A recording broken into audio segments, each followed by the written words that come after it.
कहते हैं बेटी विदा होती है तो एक घर खाली हो जाता है और बहू आती है तो दूसरा घर बस जाता है।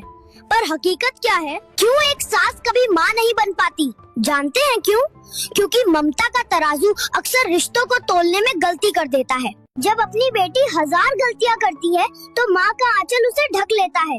बच्ची है, सीख जाएगी, ये कहकर उसे हर बार माफ कर दिया जाता है। पर वही माँ जब सास बनती है तो उसकी नजरें बहू की एक छोटी सी भूल ढूंढने में लग जाती हैं। बहू से अगर चाय में चीनी भी कम हो जाए तो पूरे घर में तमाशा खड़ा कर दिया जाता है। उसकी परवरिश पर सवाल उठाए जाते हैं, उसके मायके को कोसा जाता है।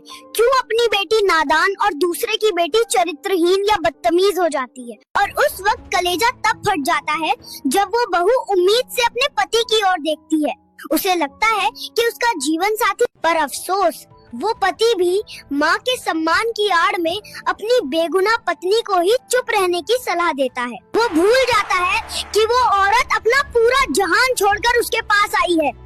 जब घर का रक्षक ही भक्षक बन जाए तो वो लड़की जाए तो जाए कहाँ?